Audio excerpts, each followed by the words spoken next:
नमस्कार दोस्तों, आप सभी का स्वागत है महिमा इंस्टीट्यूट में। आज से हम एक नई सीरीज शुरुआत कर रहे हैं।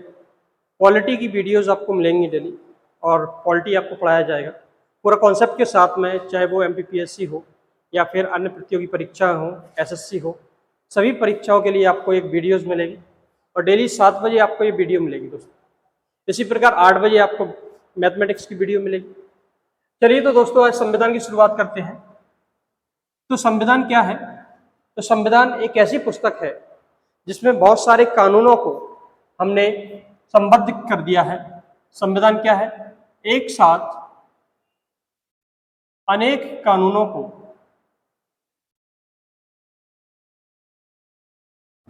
संबद्ध कर दिया है।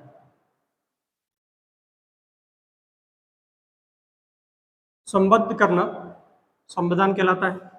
अब बात यह है दोस्तों कि संवैधानिक व्यवस्था की शुरुआत कहाँ से हुई। सबसे पहले ये क्वेश्चन उठता है कि संवैधानिक व्यवस्था की शुरुआत कहाँ से हुई। तो हम ये बात कर सकते हैं कि संवैधानिक जो व्यवस्था है, संवैधानिक व्यवस्था की शुरुआत कहाँ से हुई दोस्तों? ब्रिटेन से हुई। कहाँ से हुई दोस्तों? ब्रिटेन से।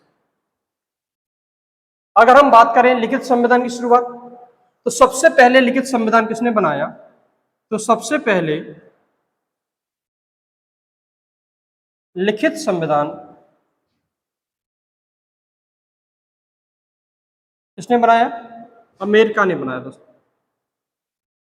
अमेरिका ने बनाया। जबकि दुनिया का सबसे बड़ा संविधान, दुनिया का सबसे बड़ा लिखित संविधान, दुनिया का सबसे बड़ा लिखित संविधान किसका है दोस्तों? ये है भारत का। भारत का संविधान दुनिया का सबसे बड़ा लिखित संविधान है। हमारे भारत में संविधान के अनुसार हमारा प्रशासन चलता है दोस्तों। अब प्रशासन की बात कर रहे हैं हम लोग, संवैधानिक व्यवस्था की बात कर रहे हैं, तो भारत एक ऐसा देश है जिसमें सबसे बड़ा संविधान है और भारत दुनिया का सबसे बड़ा लोकतंत्र भी कहलाता है दोस्तों। संविधान को बनाया गया, बहुत सारे देशों से हम लोगों ने संविधान को हमारे जरूरत के अनुसार चीज़ों को लिया, उनसे प्रेरणा ली और हमारे संविधान को हमारी संविधान सभा ने बनाया। अब बात यह है कि संविधान सभा का गठन कैसे हुआ, संविधान सभा किसने बनाई, कैसे बनी, ये बात कर लेते हैं दोस्तों। तो संविधान सभा के लिए दोस्तों बहुत सारे प्रस्ताव आए। सबसे पहले जो प्रस्ताव आया वो एम.एन. राय का आया। एम.एन. राय 1934 में एम.एन. राय ने ये कहा कि एक संविधान सभा का गठन किया जाएगा। क्या किया जाएगा दोस्तों? एम.एन. राय ने कहा कि संविधान सभा का गठन किया जाएगा। इसलिए 1938 में भी एक व्यक्ति थे जिनका नाम था पहले प्रधानमंत्री पंडित जवाहरलाल नेहरू। इन्होंने कहा कि जो संविधान सभा का गठन किया जाएगा वो वयस्क मताधिकार के आधार पर किया जाएगा। तो वयस्क मताधिकार के आधार पर हम संविधान सभा का गठन करेंगे दोस्तों।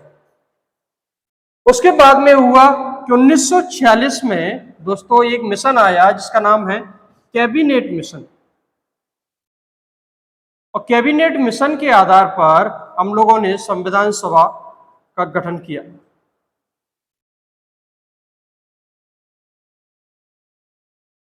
तो हम ये कह सकते हैं कैबिनेट मिशन की सिफारिश के आधार पर संविधान सभा का गठन किया गया। अब संविधान सभा का गठन कैसे किया गया? तो संविधान सभा का गठन जो हुआ वो अप्रत्यक्ष चुनाव से हुआ, अप्रत्यक्ष रूप से हुआ दोस्तों। अप्रत्यक्ष का मतलब है इसमें सीधे जनता ने वोट नहीं डाला है दोस्तों, इसमें जनता के द्वारा नहीं चुना गया है। इसको कैसे चुना गया? प्रतिनिधियों के द्वारा चुना गया, प्रतिनिधियों ने भाग लिया इसमें। चलिए, तो संविधान सभा का जो चुनाव हुआ वो अप्रत्यक्ष रूप से हुआ। और कब हुआ दोस्तों? ये चुनाव हुआ जुलाई अगस्त 1946 में।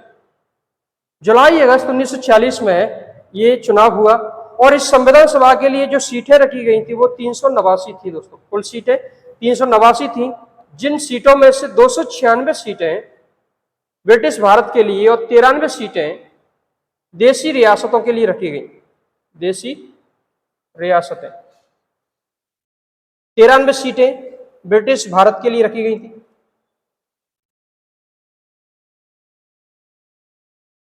अब ये चुनाव होता है, जुलाई अगस्त में ये चुनाव हुआ और इस चुनाव में 296 सीटों के लिए चुनाव हुआ। कितनी सीटों के लिए हुआ दोस्तों?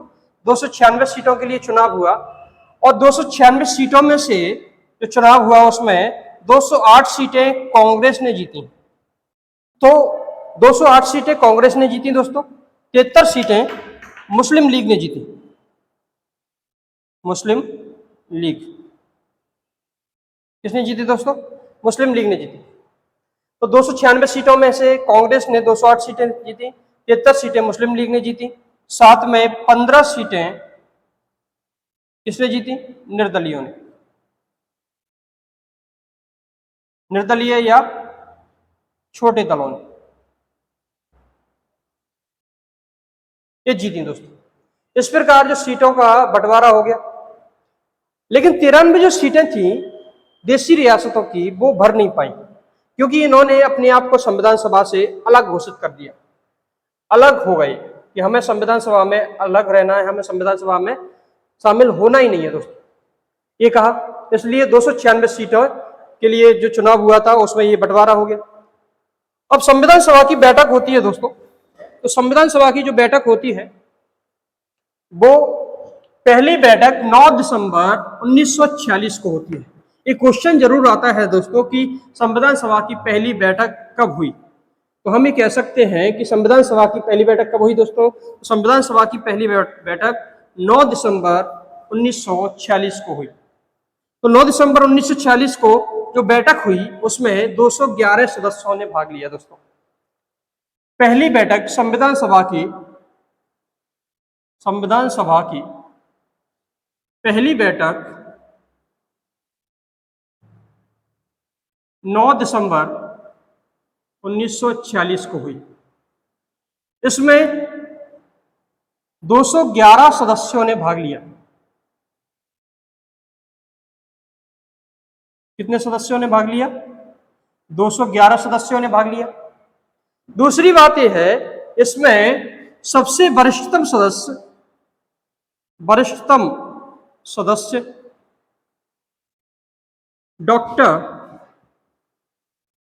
सच्चिदानंद सिन्हा, इन्हें संविधान सभा का अध्यक्ष बनाया गया। लेकिन ये अध्यक्ष अस्थायी अध्यक्ष थे दोस्तों, अस्थायी अध्यक्ष थे, अस्थायी अध्यक्ष थे। उसके बाद में 11 दिसंबर 1946 को एक बैठक और होती है जिसमें डॉक्टर राजेंद्र प्रसाद, जो हमारे पहले राष्ट्रपति हुए, डॉक्टर राजेंद्र प्रसाद को स्थायी अध्यक्ष चुना गया। क्या बनाया गया बेटा? स्थायी अध्यक्ष बनाया गया। साथ में HC मुखर्जी,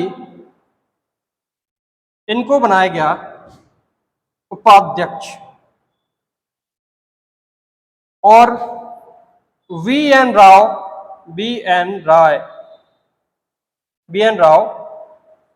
इन्हें बनाया गया संवैधानिक सलाहकार।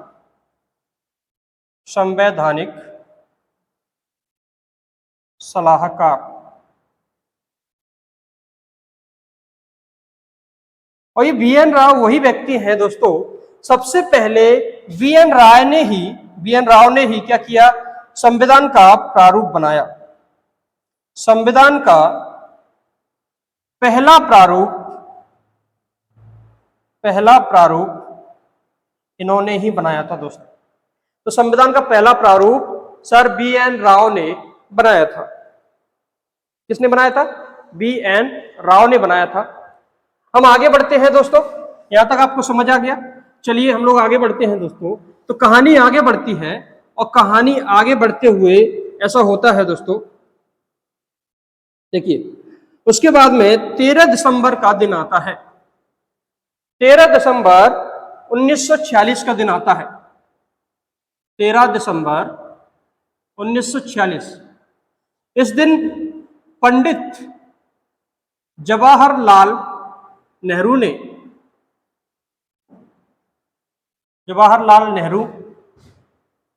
ने एक प्रस्ताव पेश किया और वो प्रस्ताव था उद्देश्य प्रस्ताव। कौन सा था दोस्तों? उद्देश्य प्रस्ताव पेश किया। यह उद्देश्य प्रस्ताव हमारे पूरे संविधान के दर्शन को दिखाता है कि हमारे संविधान में क्या क्या चीजें हैं, क्या क्या होना चाहिए, वो पूरा का पूरा उद्देश्य प्रस्ताव दिखाता है। इसकी हमारे संविधान की एक झलक इसमें दिखती है और इसी के परवर्ती रूप से इसके थोड़े से परिवर्तन करके इसके आधार पर ही हम लोगों ने हमारे भारत के संविधान की प्रस्तावना का निर्माण भी किया है। किसका निर्माण हुआ है दोस्तों? प्रस्तावना का निर्माण भी किया है। तो हम ये कह सकते हैं कि किस प्रस्ताव के आधार पर हमारी प्रस्तावना का निर्माण हुआ, तो हम कह सकते हैं हमारे उद्देश्य प्रस्ताव के आधार पर प्रस्तावना का निर्माण हुआ। ये जो उद्देश्य प्रस्ताव है वो 22 जनवरी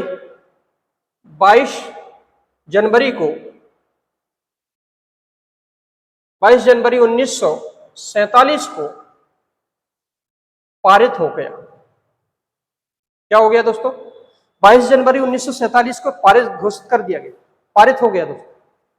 अब उसके बाद में हम लोगों ने आगे बढ़े और हम लोगों ने देखा कि जून का समय आता है 3 जून 1947 को, 3 जून 1947 का वो दिन जिस दिन माउंटबेटन ने 3 जून 1947 का वो दिन जिस दिन माउंटबेटन ने विभाजन योजना प्रस्तुत की।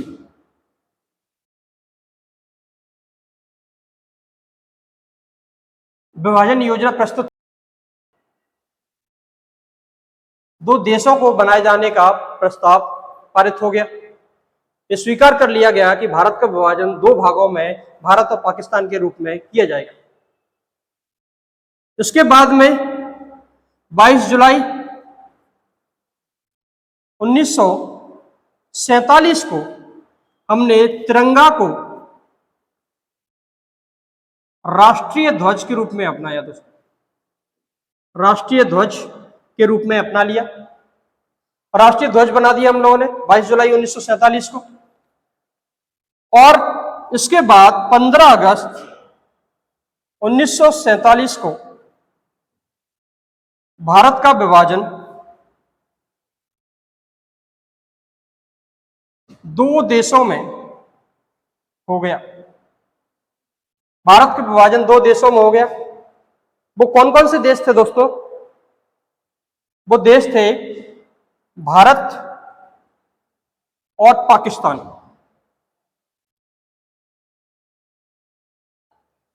भारत 15 अगस्त को आजाद हुआ,